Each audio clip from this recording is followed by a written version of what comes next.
Previously on the Chronicles of One Life. The journey took us into the Nether, where we hunted down a fortress and fought through fire and lava to claim the blaze rods we needed to move forward. Back in the overworld, we prepared for what would come next by brewing potions, crafting rockets, and forging Eyes of Ender to guide the way. We then followed those eyes across vast stretches of the world until they led us deep underground to an ancient stronghold, and beyond it, the end. We shattered every crystal that kept the dragon alive, and now, with nowhere left to hide, the final battle awaits. Welcome to episode 4, The Day the Dragon Fell. This is it. The crystals are gone, there's nowhere left to run. Above me, the dragon circles, ancient, relentless, incapable of ending this world in seconds. In a hardcore world, this fight isn't about bravery, it's about control. One mistake here and the world ends. So I kept my distance. The bow was my weapon of choice, not for glory, but for survival. Every shot was measured, every movement was deliberate. When the dragon perched, I kept my distance. But when it took to the sky, I threw everything I had at it. Thankfully, I never met the eyes of the Enderman. One glance is all it takes. Instead, I stayed low, moving between cover, always aware of what stood behind me. The dragon's breath spread across the ground like poison lingering, unforgiving, so I ran when I had to, waited when patience mattered, and in this fight, panic can be fatal. Arrow after arrow found its mark. The dragon screamed, the island shook, and then it fell. The dragon was gone.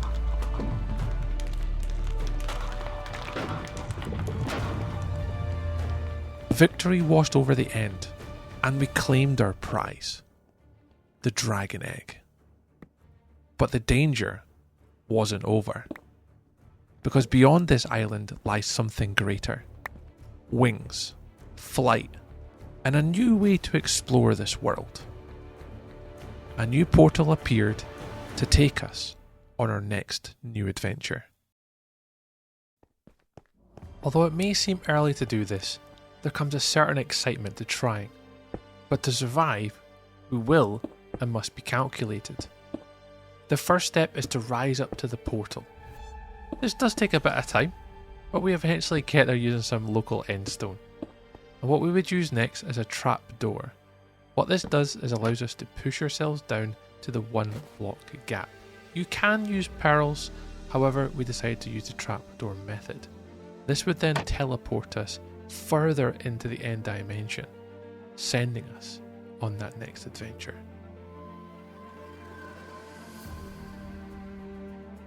The end gets its name for a reason. The end literally stretches endlessly, silent and very eerie. There are no landmarks here, no sense of distance, just islands floating above an infinite void, connected only by trust in the blocks beneath your feet. There are Endermen here and chorus fruits, and that's pretty much it. So we set out searching for end cities, ancient structures scattered across this dimension. Sometimes they appear within minutes, other times they'll test your patience for, well, hours. This time it was certainly the latter.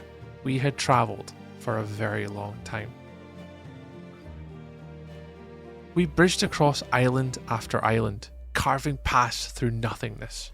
One misplaced block, one moment of distraction, and this would all come to an end. Not with a battle, but with a fall that would really never stop. So we would crouch, take our time over our single block paths, which is probably a very scary part of our journey here that some of you may agree with. It could be somewhat avoided, but this is the method that we chose. It's the quickest, it's the easiest, and with a little bit of skill we managed to make it, and we were going to avoid certain doom. Minutes passed quickly. The horizon, well, refused to change, but eventually the shape of purple stone broke the silence. It was an end city. It's what we came here to find. So relief, though, turned quickly to disappointment. There was no ship here, no Elytra, and no wings, what we had came for originally. Still, we looted what we could and pressed on. Inside this city lay shulkers. Shulkers are mobs that are harmful to us and shoot these little tiny bombs at us. These would then give us the ability to have levitation, which can also be fatal if you are outside. Thankfully, we were inside at the time which we battled, and we were able to get around and persevere with it. But we did loot, we got some information about our surroundings from the height, and we took off in our new direction. So our journey would continue over this vastness of the end.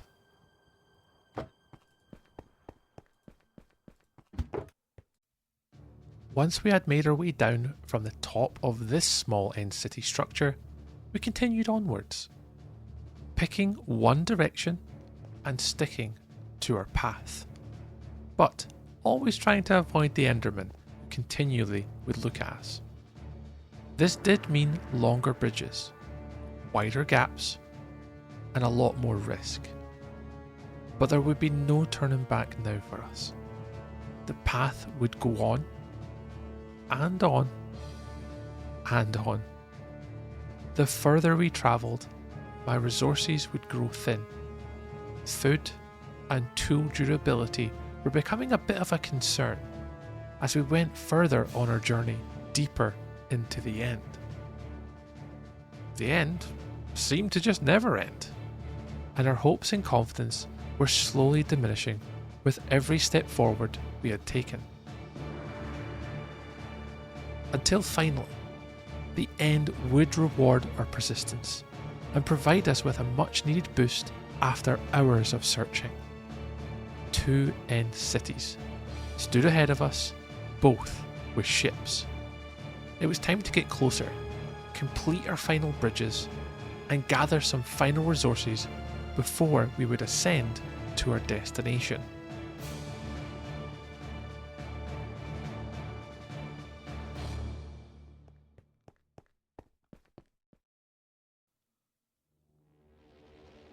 The end city ship now loomed above us, ancient, suspended, and no doubt guarded. This would be the final step. Every block we placed rose us higher and higher and higher above the void, and it was certainly testing my nerve. But somewhere above, flight would await us. Then the end struck back. A shulker emerged, its blast initially missing me, but the second shot lifted me towards the sky. A fall into nothing could be lethal, or the first pop of our totem if we hit the ground.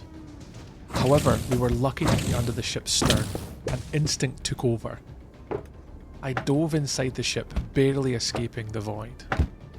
Inside, another shulker stood watching, defending the prize we came for. So we drew our bow, took a couple of shots while still getting hit, and this would then clear our path. And there they were, Elytra. Not just wings, but our freedom. The rewards for everything we had risked to reach this place. Power alone isn't enough in hardcore worlds, so we enchanted the Elytra with unbreaking and mending, because flight is useless if it doesn't last. So with our wings now placed upon our shoulders, it was now time to explore and loot further. No end city raid is complete without proof.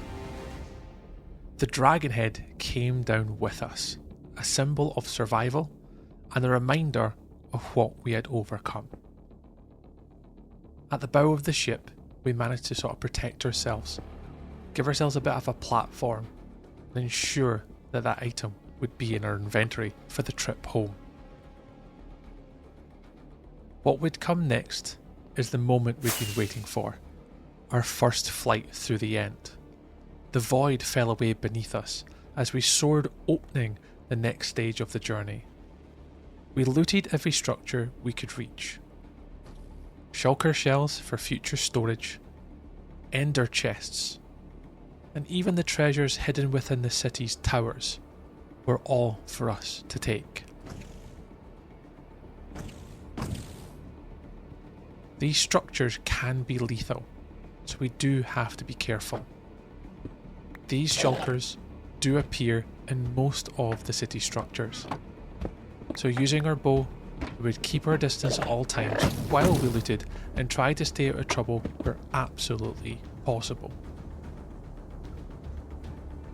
But one set of wings is never really enough. So as we continue to loot, what we discovered just laying across the other side of this current city was another. We moved towards the second ship, securing a spare Elytra. In this world, redundancy is survival.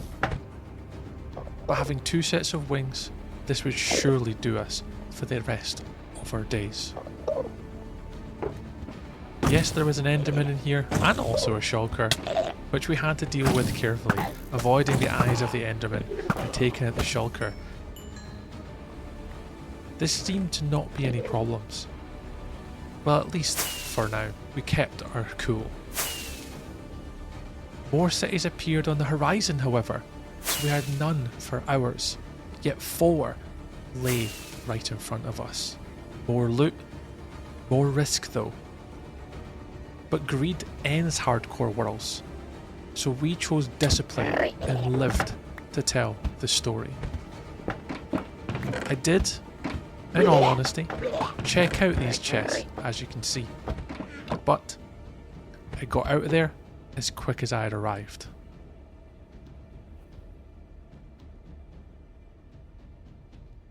So our packs were full, our task complete, and it was now time to go home. As we had wings on, this made it so much easier. We followed back the path which we'd previously came from. We could see all the single block path that we'd already ventured over. So this guided us on our path, showed us the road, took us back to a gateway.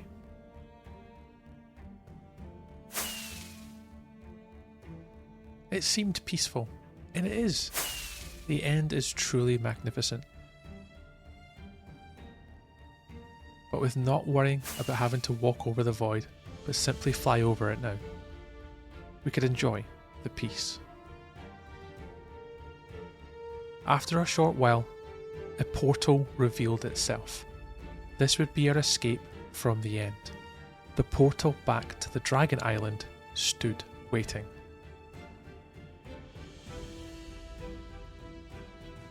So we stepped through, leaving the void behind. We entered the end searching for survival.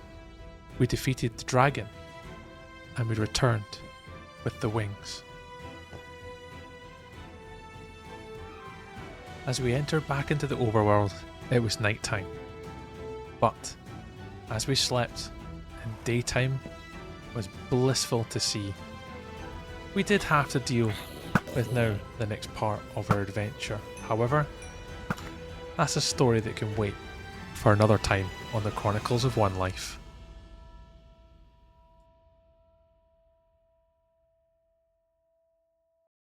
Next time on the Chronicles of One Life. To enable us to take flight back in the overworld, we would put our hands together and our tools to make ourselves a gunpowder farm. This, along with creating and starting our civilization, terraforming, building and placing blocks to ensure our civilization has something to grow from. These will all be vital steps for our future in this world.